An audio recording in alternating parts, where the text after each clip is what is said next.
All firstborn daughters, gather here, and everyone who's been dealing with the anxiety and anytime you try to do something, you're always tense and you're not at ease. So I'm just going to talk to you as you watch me do my workout. It's a small one. Let's talk about it.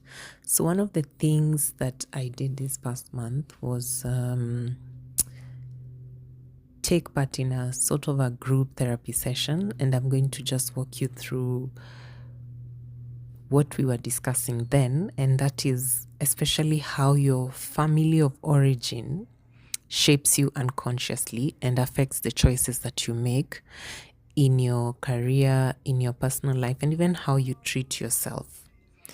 So one of the things we learned in that session was that the early patterns of interaction with your caregiver, and your caregiver can be anyone. It can be your parents, it can be your grandparents. These are people who actually raised you. So what we discussed is actually how your early patterns of interaction persist subconsciously into your adulthood, and it influences majorly your relations. And then we spoke about how to identify the fractures that usually lead to engagement in numbing activities. Now, numbing activities can be drugs, it can be sex, it can be any activity whereby you feel very much in control. And because now you were raised in an environment that now caused you to have unprocessed trauma, you engage in numbing activities that actually sort of make you feel like you have control. Now, bringing it back to being a firstborn daughter, especially in the African culture, they're known as lions. They're known to be the strong ones. So the firstborn daughter, and I am a firstborn daughter, you find that sometimes you're the one who absorbs your parents' traumas. You're the one also who absorbs your siblings' emotional burdens because you're perceived to be the strong one. Most of us as firstborn daughters, we stayed quiet to keep the peace, and we felt guilty for resting. And now as adults, we have this feeling that everyone is entitled to our resources with zero concerns about ourselves. So you find that you're actually self-abandoning. And one of the things, or some of the things that you can know that you have unprocessed trauma, especially from your early pattern interactions as a firstborn daughter, is that you have emotionally unavailable patterns. You're chronically overgiving. And this is also a reflection like back to me. I see all of these things and all of these patterns in myself. So number one, you're emotionally unavailable. You're a chronic overgiver. You don't let people support you. You actually don't let other people have the consequences of the choices that they've made.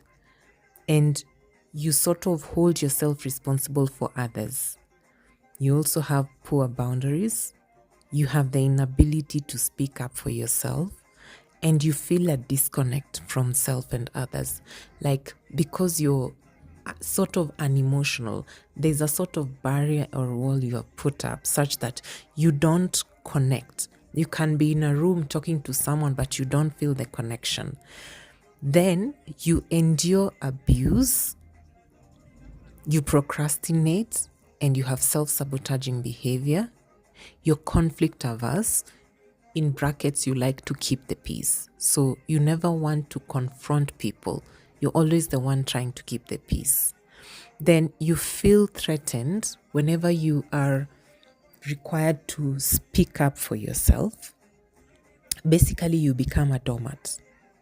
Yeah. So all of these things come from the unprocessed trauma that has affected how you show up in your relationship. And also, this unprocessed trauma also has affected how you relate to the divine, that is how you relate to God, and also the core beliefs you carry about yourself. And that is why you cannot really speak up for yourself.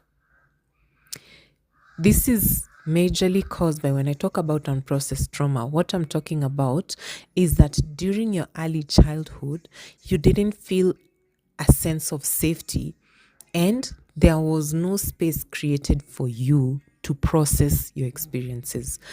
When I talk about also unprocessed trauma, aside from lacking a sense of safety or diving deep into what that sense of safety means and the space to process the experience, you find that most of our parents, when we were growing up, especially for the millennials, our parents were busy making money. Our parents were sort of, can I say, not all the parents, a bit harsh, especially in the African context. You find that as a child, you are a fly on the wall. You are not supposed to speak up. Sometimes, especially if you grew up in a chaotic home, you were beaten up. It was so unstable. If you also grew up with parents who had issues dealing with drugs and alcohol, you didn't know the version of your mom or dad that will show up through the door. So if you tried to speak up, no one was listening. So it was not safe for you. So because you lacked this safety and because you lacked this space to process your experience, then you held all that trauma inside your body, and now it's showing up as self-esteem issues within yourself and self-worth issues when you're actually interacting with other people. And what I learned actually is that some of the pain symptoms that you're having physically are actually part of the unprocessed trauma. Issues like stomach issues, chronic pain, sleep disturbance. And some of us have this buzz. There's always a buzz in your ear. You don't know what it is. And sometimes that buzz, you feel it in your body. Now, the unfortunate bit is that part of this trauma is actually intergenerational trauma, and it passed through your genes. Your mother or your mom's mom had this unprocessed trauma, passed it through your mom, and your mom passed it through you.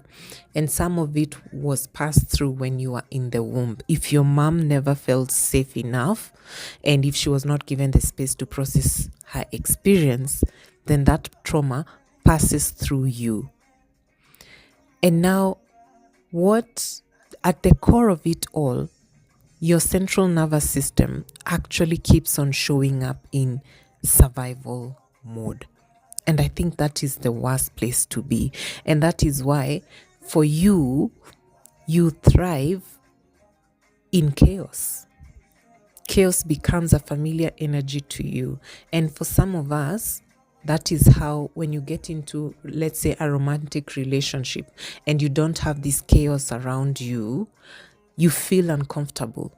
So the chaos becomes familiar energy to you, and you seek out chaos, or you seek out people who have the same patterns, people who have toxic patterns. So subconsciously, you seek out friendships, you seek out romantic relationships that have this form of energy. So until and unless you process this energy, you process this trauma, then you'll keep on showing up with low self-esteem, and you'll attract, of course, narcissists and people who abandon you and people who are not consistent, and you'll keep on having these self-worth issues. So I think in my next video, we're going to just talk about how to work around this trauma so that you show up as the best version of yourself. And yeah, I hope you enjoyed my workout video. See you next time.